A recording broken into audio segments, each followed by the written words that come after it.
Okay, we're ready to begin. Awesome. Hey guys, welcome to week 7. So today we're going through different stuff. It's an intro to pharmacology, so it'll be the first time you guys are sounding pharm, which would be cool. But yeah, first of all, we'll start with muscles.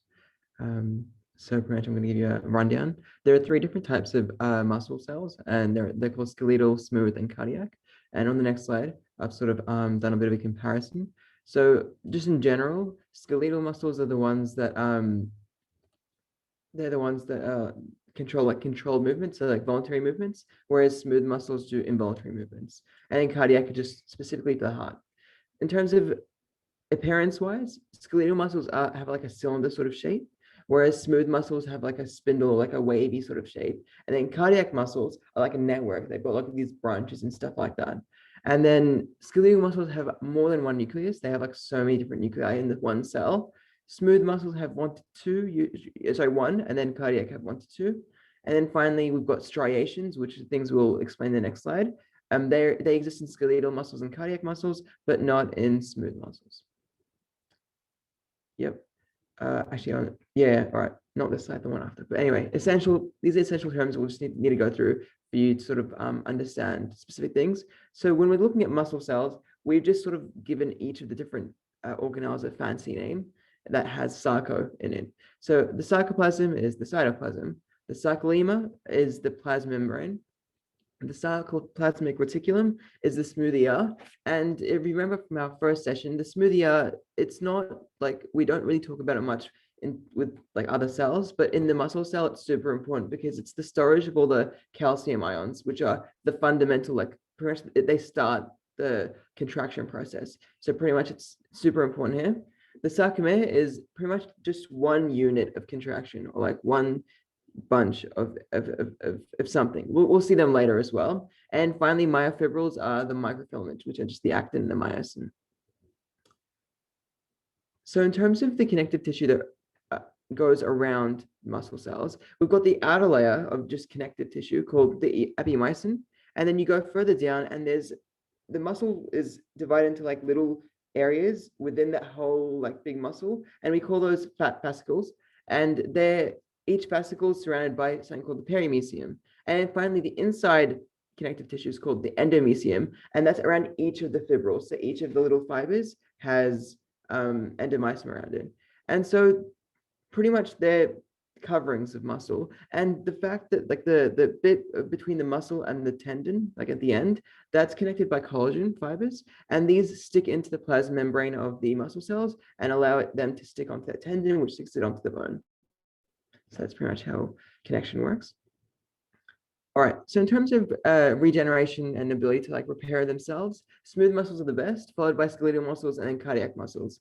It's really hard for them to repair, and that's why if you injure your cardiac muscle cells, it's pretty difficult, like all those conditions with heart attacks and things like that. So just 2 terms as well for us to look at. If muscle cells increase in number, it's called hyperplasia, whereas if they increase in size, it's called hypertrophy.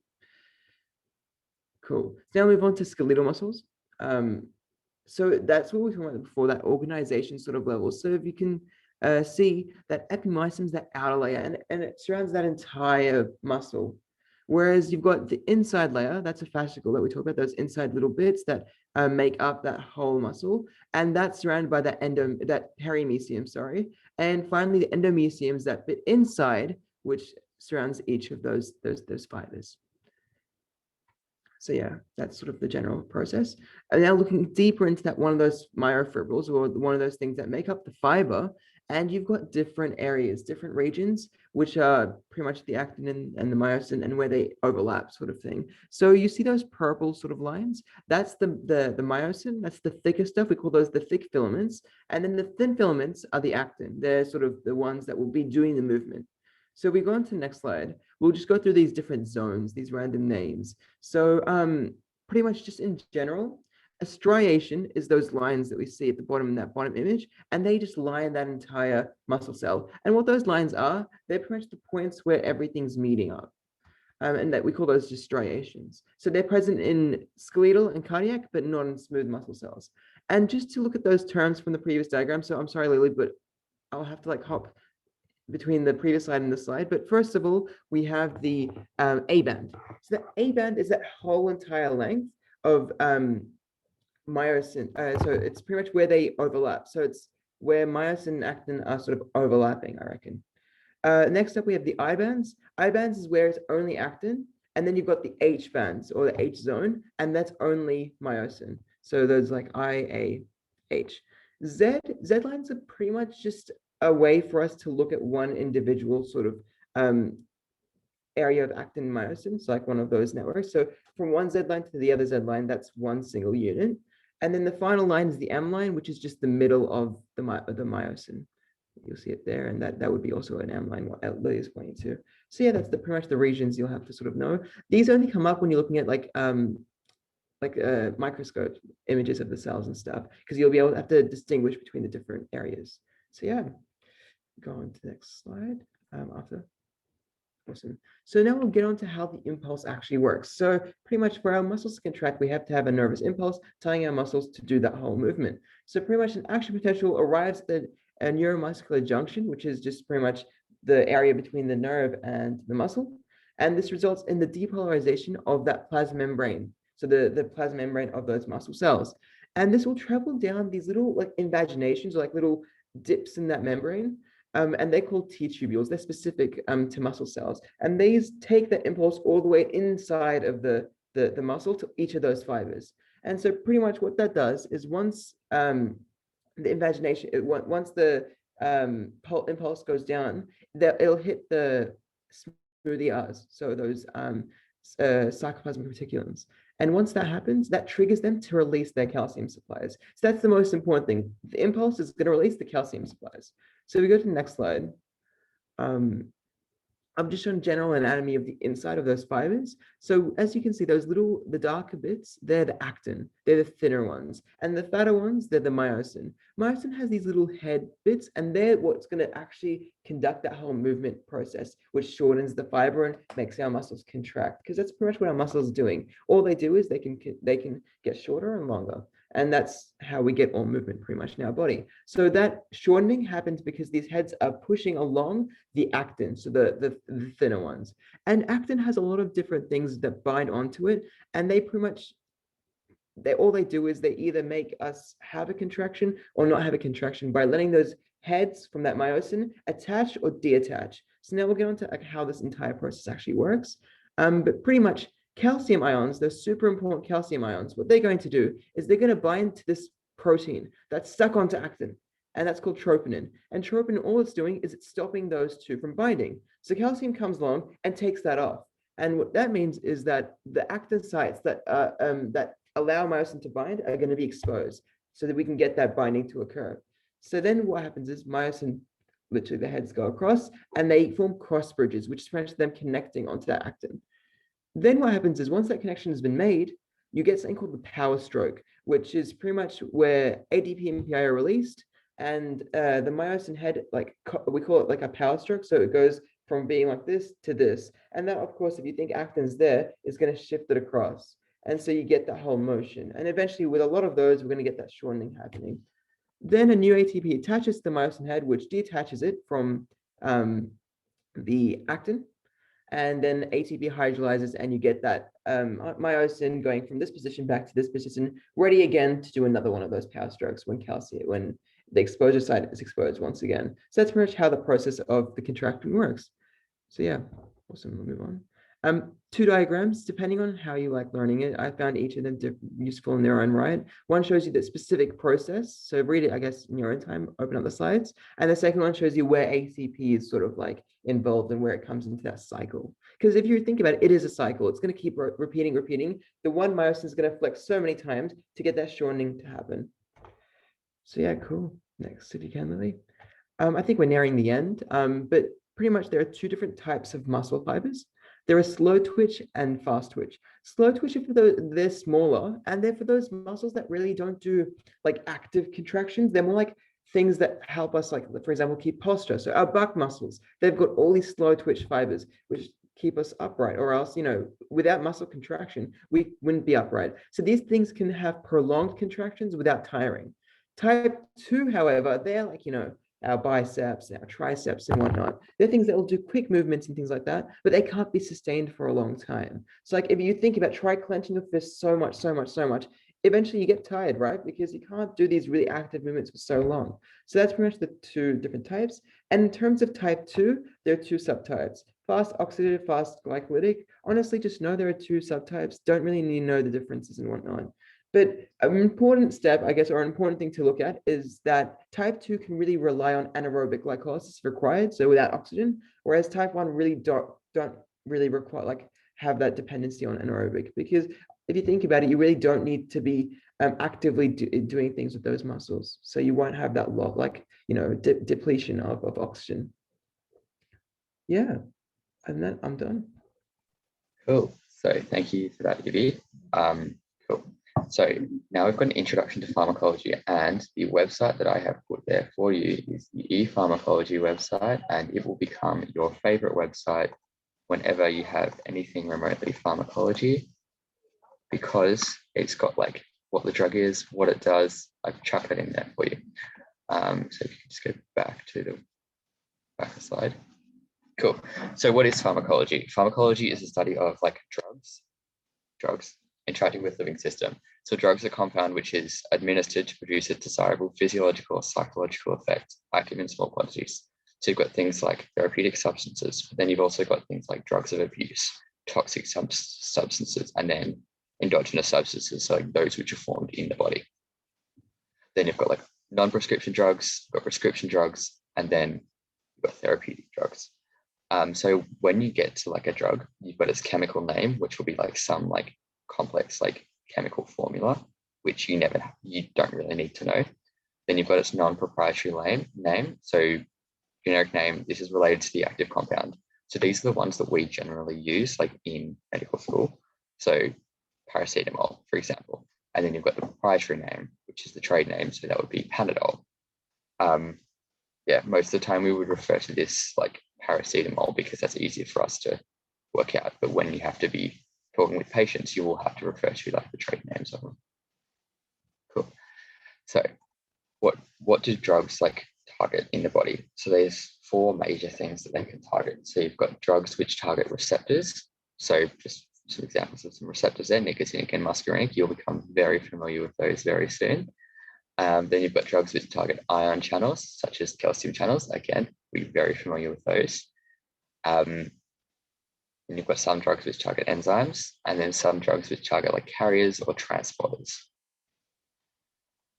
So this next bit is called what is the lock and key model, and you put in a little image here for you to have a look at. Hopefully that helps you make sense of it. So basically what you've got is like the receptor, which is the lock, and the drug, which is the key. So yeah, so you've basically got this reversible interaction between the drug and the receptor. So basically, this is trying to make sure that you don't just get any random drug targeting any random thing. So what you need is this selectivity. So you've got the key, which is the drug, which doesn't fit the lock. And then you've got the key, which fits the lock, but it doesn't open it. So that's what's called antagonist drugs. It will sit in there and prevent anything from happening. And then you've got agonist drugs, which are the key that fits the lock and opens the lock. And so they cause something to happen. You'll do chemistry, bonds, so much fun. Cool. So the next 2 slides are on 2 terms, so pharmacokinetics and pharmacodynamics. You'll have individual lectures on those later in the semester, and so we'll talk about them more then. But basically, like pharmacokinetics is like what the body does to the drug. So like the size of drug molecules, like changing the size, changing the charge of drug molecules, changing the lipid or water solubility of drug molecules. So these are involved in absorption and distribution, metabolism, and excretion. And then the next one is pharmacodynamics. So this is what the drug does to the body. So how the drug binds to the target sites, and then what happens after the binding occurs. So these involve like the binding to the target site, the stimulus, and then the effect of the drug. So that was just kind of an introduction to all of these terms relating to pharmacology. You will become a lot more familiar with them when you start studying specific drug, like when you start doing specific classes. But yeah, kind of treat this lecture as kind of a these are all the terms, and you should just kind of know what the terms mean. Yeah, cool. Oh, Yeah, and I that agree. sorry, and that ePharmacology website, add it to your bookmarks because it's very, like, you just have to sign on with your Monash ID, and it's very useful when you don't know what a drug does or something like that. You just want a bit more information about it. Yeah, and just to back up like what Mitch said, the first lecture on pharm, it's just intro, but just leave it just knowing what the main terms are, like agonist, antagonist, selectivity, things like that. Yeah, and pharmacology is like literally the best thing ever. But now onto cancer. Cancer is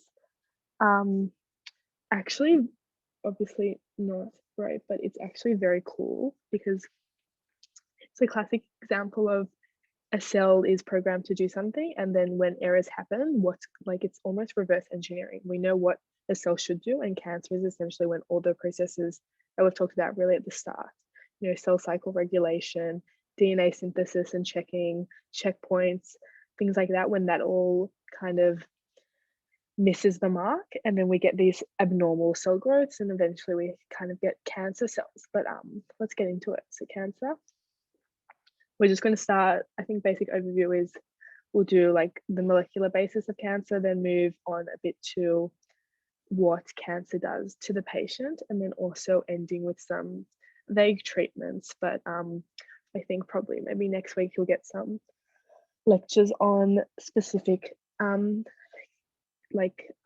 drugs that are used to treat cancer. So what is cancer? Cancer is essentially you just have abnormal, uncontrolled divisions of cells which invade and destroy surrounding cells. They're essentially cells that have this survival advantage, like increased growth, resistant to apoptosis, no tissue invasiveness. They angiogenic proliferation, which means they kind of establish their own blood supply, and because they're also our own cells that have kind of gone rogue, they have the ability to escape immune surveillance. And the basis of cancer is that it's essentially a multiple mutations of a DNA that regulates cell cycle. And it kind of, because they've been mutated, the actual ability of the cell to function like as a cohesive unit with the rest of the body cells is very much compromised. And it ends up becoming like an invader from within. But we'll touch a bit more on this. So a key first thing to know about cancer is, that we start with a normal cell, and then through some form of cell damage, we might get an initial mutation. Then these cells kind of proliferate with that same mutation, but it's kind of fine. Then we get another one, and then they kind of proliferate and it's kind of fine, but it's not really working amazingly. But essentially a cancer cell is once we have more than four or more than four mutations. And that's going to really compromise the ability of the cell to function like a normal cell. And it's also going to essentially start using the body's kind of growth supplies and nutrients to its own advantage and not kind of work in that team, you know, that cells actually should be working in. So some characteristics of cancer cells. These are all good to know, and I think they all kind of make sense just on what would happen if, you know, the very basis of your DNA is damaged. And remember, DNA damage can be in parts where it doesn't really matter. So if there's no coding, that's not necessarily going to lead to cancer. But if we have like a mutation in a really important kind of gene regulating protein, or in something that is in charge of making the cell grow, or is a receptor that responds to apoptosis, we're going to have these really mutated kind of and really characteristics that don't assist the cell at all. So what we're going to have is an enlarged nucleus. That's going to happen because you have so much damaged DNA. They kind of all, you have like doubling, you have the chromosomes fusing together. So you're going to have that enlarged nucleus. You're going to have changes to the cytoskeleton, which allow the cancer to spread throughout the body. Loss of specialized features, and that makes sense because, you know, you have all this DNA damage, so it's not going to be able to carry out the normal functions that it should. And it kind of then it doesn't differentiate, sorry, it goes back to like this immature, almost stem cell population of a cell and can't implement like the basic function that that tissue requires, you're going to have a loss of anchorage dependence, which means that your cells are going to grow in clumps and they're not going to be attached to the extracellular matrix. They're going to grow in clumps and they're actually going to end up kind of invading surrounding structures. And that's due to the loss of contact inhibition. So usually cells grow until they reach another cell and they stop growing. But in cancer, they just continue growing, which allows that clump and kind of tumor formation. Cancer cells can also make their own growth factors, which is very concerning because then they can actually just consistently simulate their own growth. So they usually don't enter that GO phase. They just continue growing and dividing and taking all the like nutrients from the body, which is incredibly concerning, which is what we get like things like severe like anorexia and things like that in cancer patients. But when they are resistant to growth inhibitory signals, they just don't die. So then we have this continued tumor formation, also active telomerase, so it extends telomeres, and thus you just have continual, like even when the DNA is damaged, it just continually grows and essentially the cells become immortal. So cancer is really interesting because of just like the genetic basis of it and like also the characteristics. It's kind of just a really good summary table, I find. And it's always good to know like what a cancer cell does versus a normal cell. And just the key point here is that the stages of growth are DNA, single DNA mutation, then we have continual cell mutation, then we have tumor. After about like 4 or 5 mutations, we have that cancer cell, and then that metastasis throughout the body. Yep. So what we can have is we can have a benign tumor or we can have a malignant tumor. So benign, essentially it's not as mutated as a malignant or really cancer. So benign is still considered non-cancerous, but like you can still think of it as mutated cells. So there's that low level of genetic damage, and it also appears like the tissue. We also have this like, it remains in a capsule, so it remains localized. It won't spread throughout the body. And it can progress to a malignant, but usually it doesn't. But then we have our malignant cells, which have just ridiculous amount of DNA damage. They have no recollection to, like if you looked at them through a microscope, you wouldn't be able to know what tissue it came from, which also makes like when a cancer has spread, metastasized, makes it very difficult to know where the actual primary tumor was, because you have no ability to see just from the cells what it's originally came from. It has a irregular structure. Kind of a key, if they asked you, like showed you a picture, it would be maybe like little cytoplasm and a super large nucleus, and then they also invade surrounding tissues. And in our first epithelium tissue like series, we said how they don't epithelial cells shouldn't invade or cross over the basement membrane, and it's only malignant cancer cells that do that, and that's due to their proteolytic enzymes.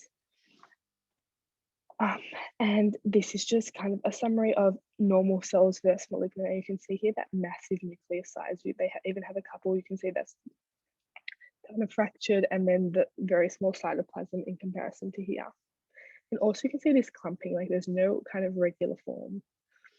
The only thing that makes these kind of benign is just that kind of capsular shape that they are.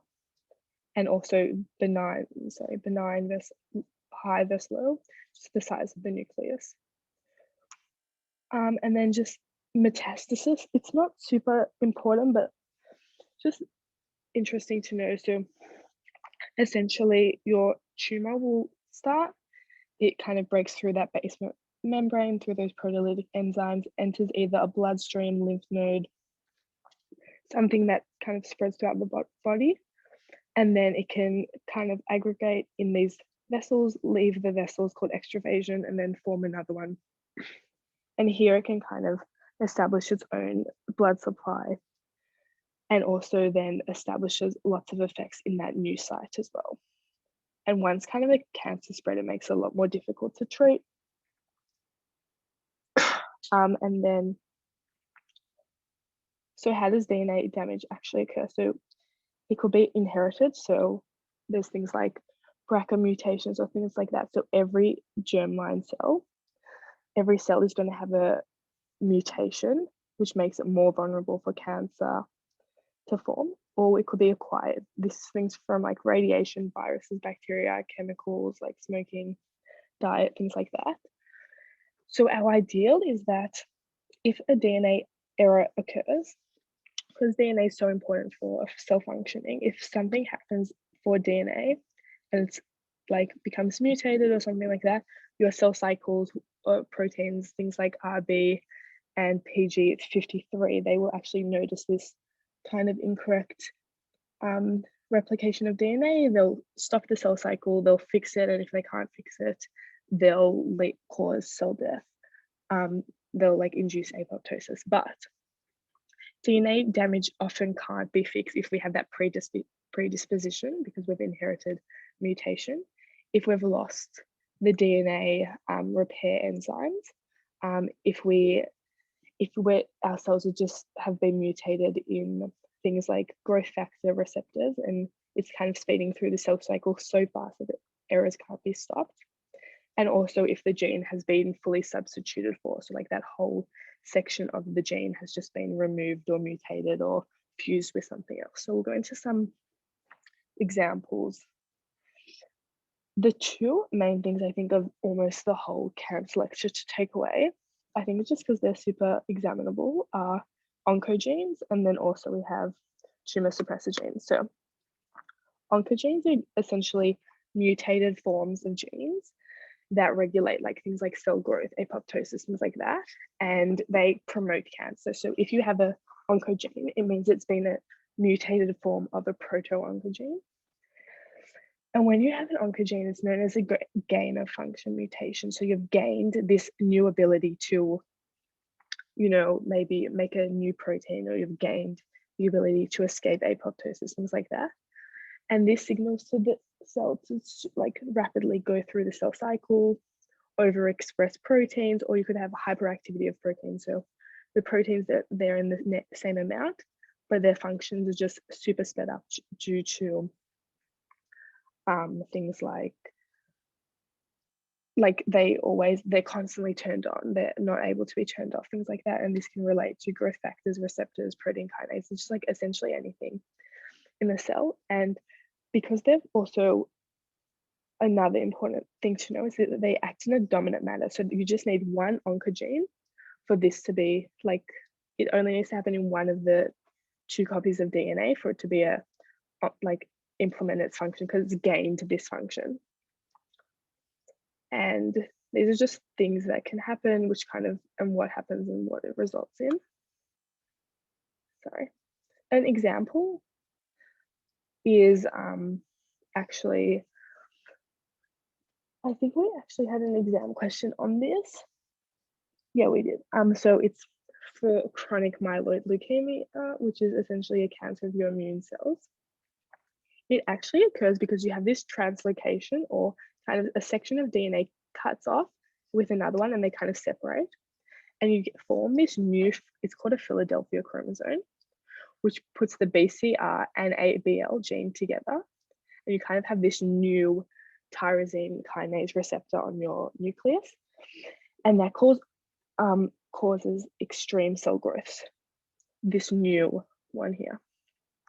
I think it's also important to know what the Philadelphia chromosome is, like know that the part of chromosome 9 has fused over here, and this section has gone back to chromosome 9. And an example of a tyrosine kinase receptor is HER2 in breast cancer, which is also an oncogene.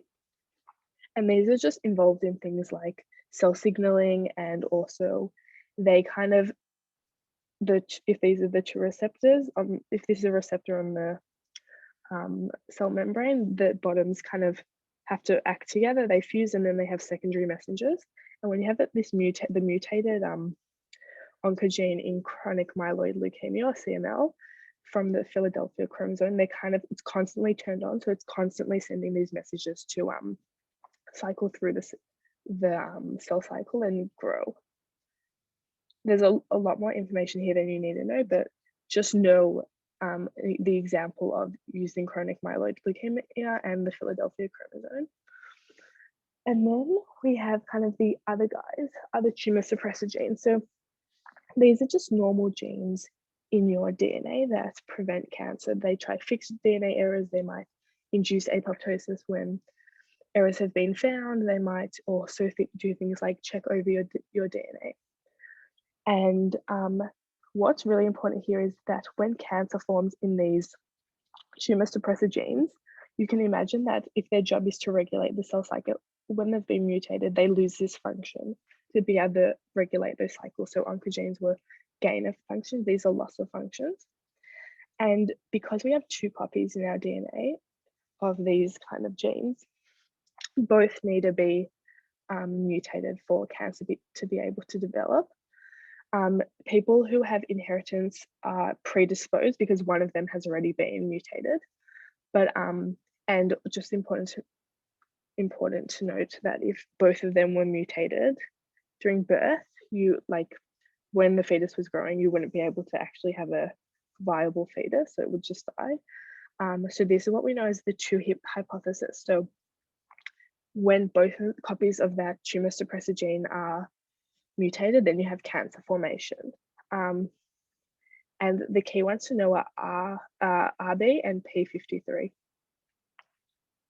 And yeah, I think this is a good example of kind of what's happening with cancer development and role of oncogenes and tumor suppressor genes. So we can think of tumor suppressor genes as like the brake and a active oncogene as like the accelerator towards cancer. So usually, let's say we have a break in the oncogene, which probably happens. It means we're going to super accelerate, and our tumor suppressor genes are trying their hardest to kind of break the car from going towards cancer, trying to stop the cell from progressing to that stage. But essentially, it's going to eventually become too much that we have no brakes, and eventually it's going to cause cancer because it's just going to keep accelerating and there's no kind of mechanism to stop the cell, to check the cell's DNA, and it's just going to like essentially proliferate forever. And now just the impacts of cancer on the patient. We can have, these are just kind of, they're probably not examinable, but it's just always nice to know the different types of cancers. We have carcinomas, sarcomas, lymphoma, and leukemia. And then that's just where it's essentially all from what they arise from or where they're kind of located. So the kind of main effects of cancer on the patient is going to displace your normal tissue. Imagine you have a tumor, let's say in the lungs, and it grows in the lungs. You're not actually going to have that space to then, transport air. So you might have symptoms of limited, decreased ability, like shortness of breath, and that will all depend on kind of where the cancer is. So if you have it in like your white blood cells, you might have limited ability to fight infection, and that kind of leads to tissue deterioration, and you have that loss of specialized features and functions. Also, like tumor growths can block vital passages. Usually, it results in like buildup in the lymph vessels, but it can also occur in things like blood vessels and cause clots and things like that. A main feature is, as just generic to all cancer usually, is weight loss, and that's just because of that rapid growth of cancer cells. They need high nutrition, and they also have the ability to kind of secrete enzymes which allow them to take on all that nutrition in, like, rather than the actual cells that the body would ideally want to give the nutrition to. And that's why you have this massive weight loss of the patient, because you're essentially end up having to break down other tissues and to kind of nourish that cancer. Yeah. And just a little note on inheritance. I was surprised to find that only about 10% of cancer is hereditary, which means like 10% of cancer patients probably got their cancers from inherited genes.